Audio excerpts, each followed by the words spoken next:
Hello, and welcome again. This channel is called Aldsidu, meaning old ways or old customs. Today's video is about Saxon Heathen cosmology. So a lot of you know that I strongly feel that the Saxons were more like the Danes and the Scandinavians, who were their neighbors. Saxony bordered Denmark. A lot of people don't know this. They get confused on what's the difference between the Anglo-Saxons, who are mainly Angles, who went to England, who spoke English, who named their country England after the Angles, and the Saxons who stayed in Saxony.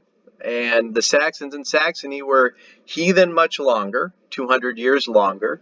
Their heathenry survived longer, and they fought the Saxon wars against the Christian Franks to remain heathen.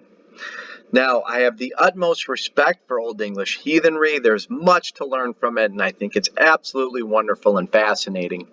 But there is a difference between Anglo-Saxons in England and the bulk of the Saxons, the majority of whom stayed in Saxony and were heathens much longer. Now, these were all very similar. I mean, all the Germanic tribes had heathenry that was very, very similar. Odin had one eye throughout all the Germanic tribes in Iceland, in Norway, and to the Geats, to the Swedes, to the Danes, to the Saxons, to the Frisians, to the English, and other Germanic tribes that I didn't mention there. They all had a one-eyed Odin. They had an Odin with the spear, Odin with two ravens, Odin with two wolves, Odin with an eight-legged horse. They had the same folklore. For the most part, it was the same, but there was some variation, and some of it has more to do with time. So, like I said, the English were fully Christian by the year 655, which is when most scholars say that's when that last heathen uprising was crushed in England. Penda's crushing, so to speak. The Saxons lost the Saxon Wars in 804. But then they had a heathen uprising in the Stallinga revolt from 841 through 843. And there was another Saxon revolt in 1073. And in 1073, Adam of Bremen wrote complaining that the Saxon heathens were still venerating in their sacred groves. But that's the last we hear of the Saxon heathens. Adam of Bremen is it in the late 11th century. So we know that Saxon heathenry was lingering by the late 11th century, but it was certainly crushed for the most part by the late 9th century. The late 800s into the early 900s was really the end of Saxon heathenry. And it was crushed in the Saxon Wars before then. And the Stallinga, there was still rebellion because it was forced. The heathenry was forced in Saxony, whereas the Christianity was not forced for the most part. There was some force in England, but in Saxony, it was almost all force. But let's talk about Saxon cosmology now. We know that the Saxons in Saxony had an Irminsul. That word is not attested in Old English. There's 21 Old Saxon poems. There's over 300 Old English poems. So to say that the Irminsul, which is attested many times in the Saxon sources, 21 of them, and the Royal Frankish Annals, that word is never attested in Old English. Irminsul is a Old Saxon peculiar word. It means great pillar. The Old Norse equivalent is, of course, Yggdrasil. The Y is really pronounced like a U because remember, today we use Latin letters. While those of us today, those listening to this video, we're reading the English language, which is a Germanic language. I'm speaking in a Germanic language, English, but these are Latin letters that you see. The Germanic letters were, of course, runes. That was the Germanic alphabet. Latin replaced that and did away with it. And remember, the Latin Y is a U. So, Irminsul versus Old Norse Yggdrasil. So, the Irminsul was the Saxon Great Pillar, and it was also a holy site that Charlemagne and the Franks destroyed in 772 CE. The Saxons, of course, reconquered it a couple times, and the Franks retook it back. It was a constant war back and forth. So the Irminsul is not only a great Saxon word, but it's also the most famous Saxon holy site in Saxony. We also have the Old Saxon word uthi bruno, which means words well, or the well of fate. In Old Norse, the equivalent is Udar Brunner. It is the meeting place of the Old Saxon Worth, the Shapers, the Sisters of Fate. So in Old Saxon, the Worth was called Shapers, but in Old Norse, it was called Nornir. I'm not sure why these words were different, and they're not linguistically cognate, but the Nornir and the Shapers, the Saxon Shapers, the Scandinavian Nornir were absolutely the same and served the same function, but the titles were different, just like Yggdrasil and Irminsul are the same. It's just a language difference. But these words are a little bit more cognate than Shapers and Nornir. Word and the word Yskapu are mentioned over 24 times in the Old Saxon Heliand. The Saxon Heathens had Word and her Shapers. Old Saxon Yeshapu, it looks like I missed an S, Giscapou, Yeshapu. Norse Heathens had Erther and her Nornir. Now, my other slides, I use the word etten, which is more common in Old English. The Old Norse equivalent would be Jotun. But in Old Saxon, we don't have the word etten. We have the word ris for giant and rishem, which means giant home.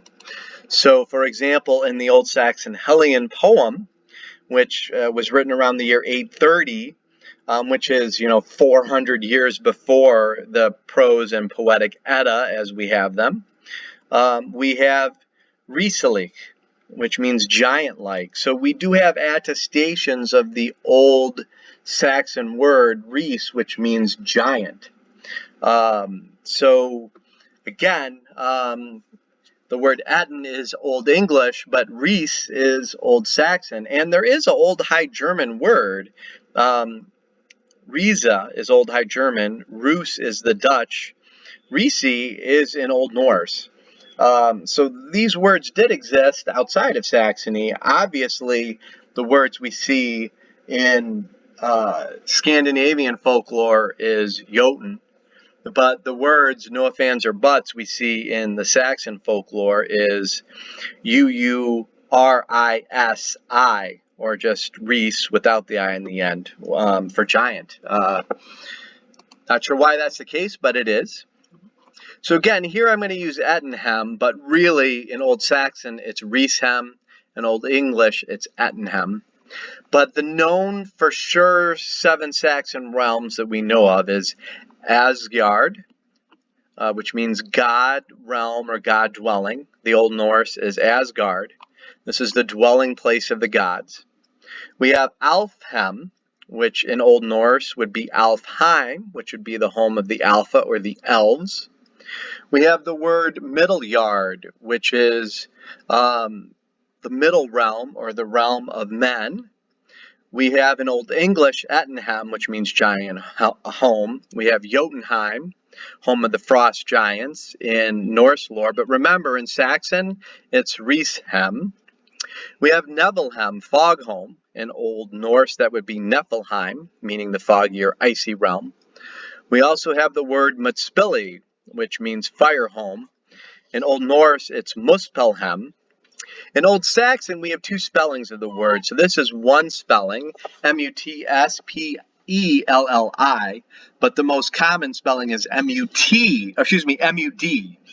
So Old Saxon prefers the Mud, but the High German prefers the T. So over time, the Christian Franks who spoke the High German language brought the more hard spellings. We also have the word Helea that occurs in the Old Saxon language. In Old Norse, this would be Hel or Helhem, which would be the home of the dishonorable dead.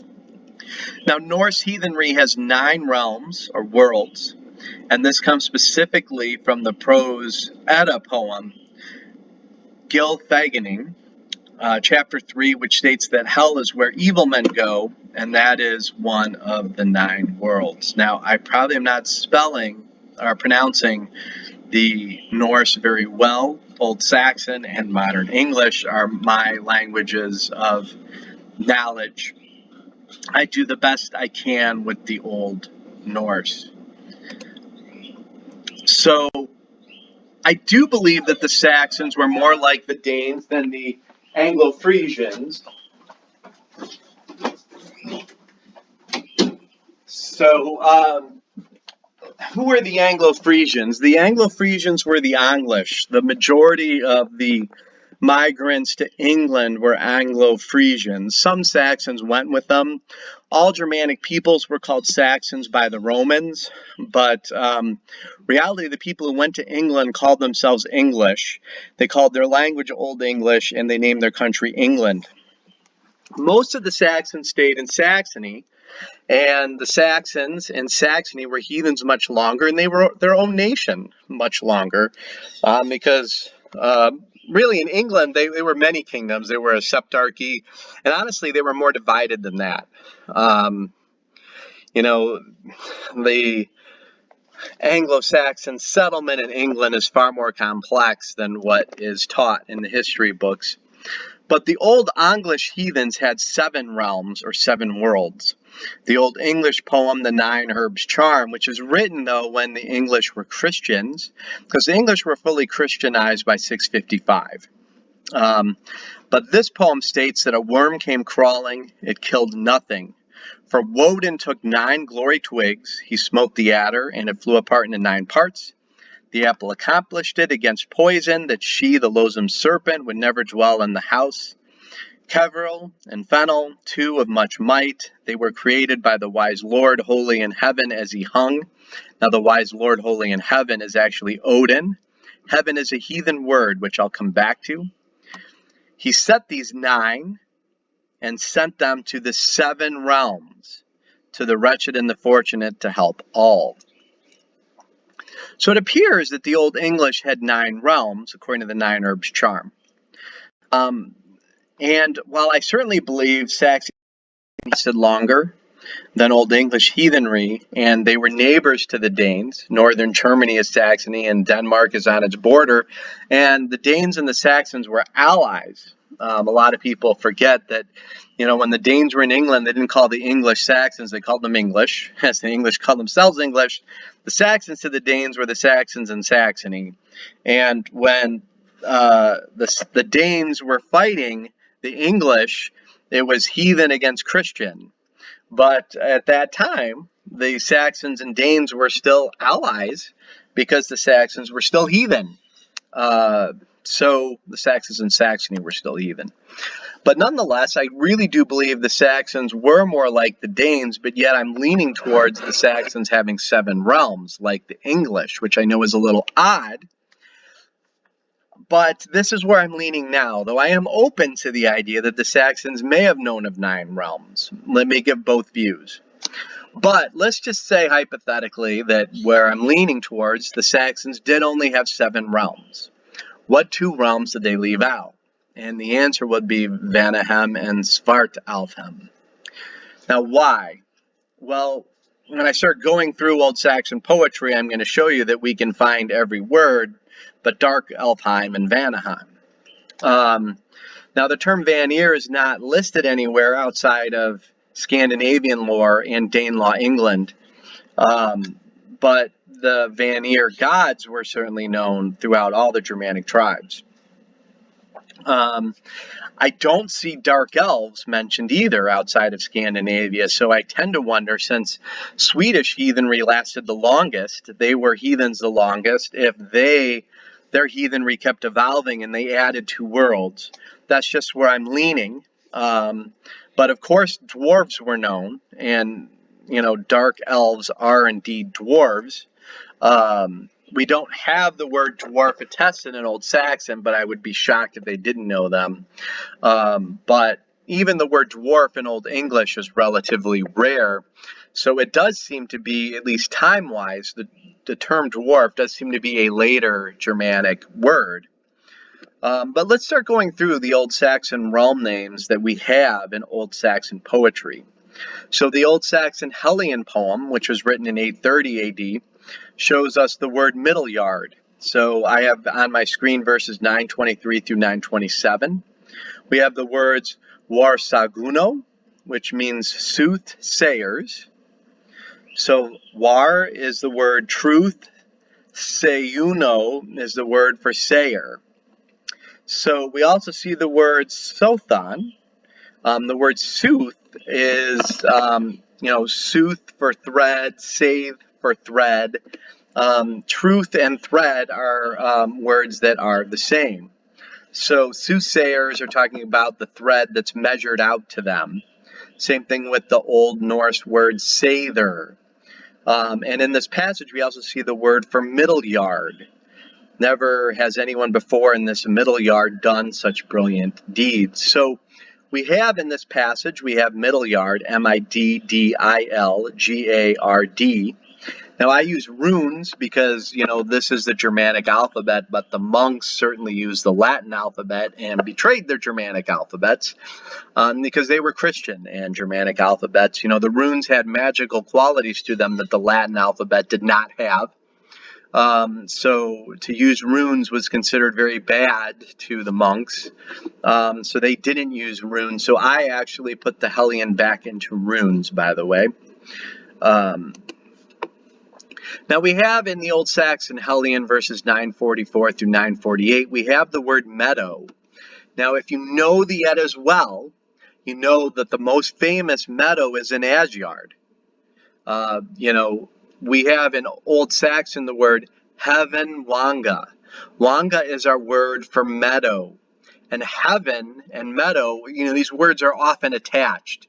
So our modern English word heaven is not a biblical word. It doesn't come from the Hebrew word for heaven, which is shemayim, nor does it come from the Greek word for heaven. The word for heaven is heaven, Heven. And heaven wanga is a meadow that's in Asgard. So in Norse poetry, it's called Idavolur or Idavol. And there's no ifs, ands, or buts if the meadow is mentioned, like the Old Norse word folkvanger. We're talking Asgard. No ifs, ands, or buts about it. So while we do not in Old Saxon poetry have the word for Asgard, we do have heaven wanga, which is saying the meadow. And the meadow means it's Idavol. So that means Asgard certainly exists. This passage also has the word hell. So hell is called distress here. We have the high heaven wanga, which means the meadow is high in Asgard. And Helea is the area of distress. That's the lower realm. So no ifs, ands, or buts. We have in Old Saxon poetry an upper realm, a lower realm, and we also have a meadow. So that's Asgard.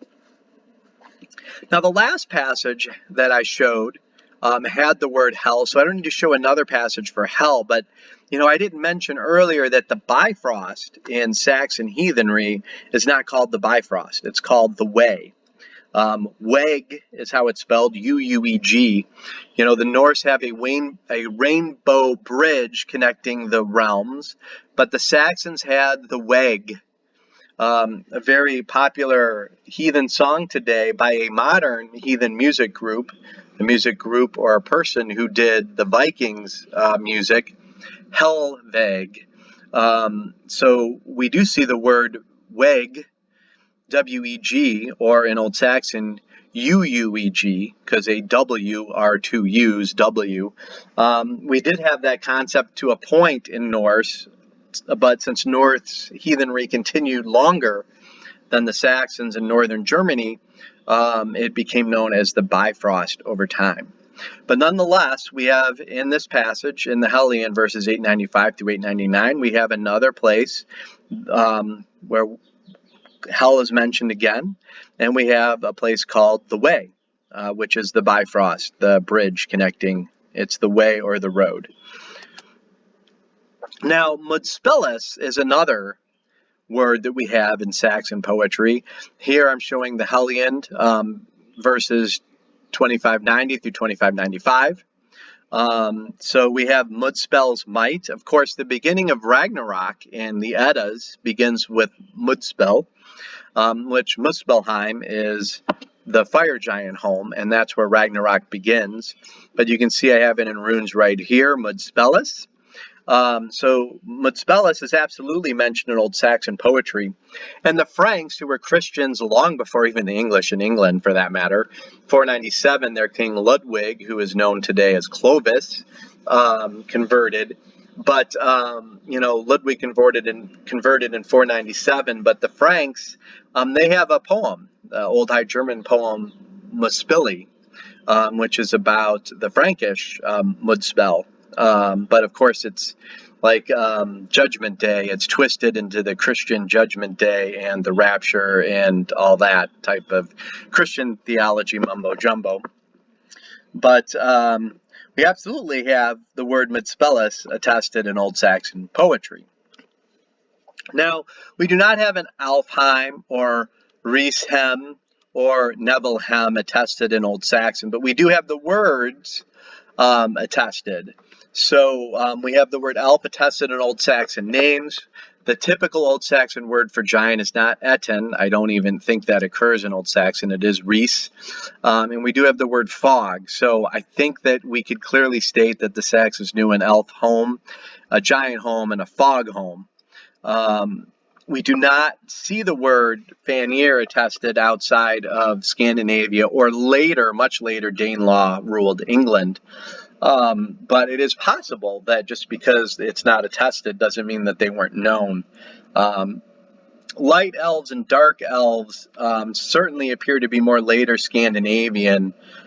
We have clues, too, from the Old English language that appear this, because in Old English literature in particular, there appears to be only one kind of elf, and all elves are not friendly in Old English literature towards mankind. Now, I do scratch my head on this because there's lots of elf names in the Old English language, so it appears that, the English at one time thought highly of the elves, but, poems like Beowulf, like here, verses 1111 through 1113, it paints the elves and the giants and orcs all as beings that strive against God. But we do have to remember, though, if we think at it critically, England was Christian so early that there's too much Christian theology embedded in these Old English poems because Christianity just filled it up. In Old English, we have charms for water elf disease, and Leech Book 3, paragraphs 41 and 42. We have Old English charms for healing elven magic inflicted on humans called elf shot. So if there are only 7 realms, I certainly think Dark Elf Home and Vanaholm were not known. But, you could argue that these terms may have been known, as opposed to, the Swedish heathenry continued to evolve, and therefore these were later Swedish concepts. Some argue that Valhalla is a later concept, that it didn't exist, it was born in Viking times, that kind of like 70 Virgins, again, is a call to get the, people to be suicide bombers for Allah. They say the same, that Valhalla was a call to get Norse peoples to go on Viking raids, because if you die, you went to Valhalla. I'm not sure how truthful that really is, but I understand that there are some scholars that feel very strongly about that. So, wanted to bring up, right now I'm leaning towards there being only 7 realms, but since the Saxons were neighbors to the Danes, it is possible they may have known 9 realms, as I do believe the Saxons are very similar to the Danes. So let me know in the comments, what do you think? Did the Saxons know 7 or 9 realms? And let me know your thoughts. Of course, like and subscribe, and thank you so very much.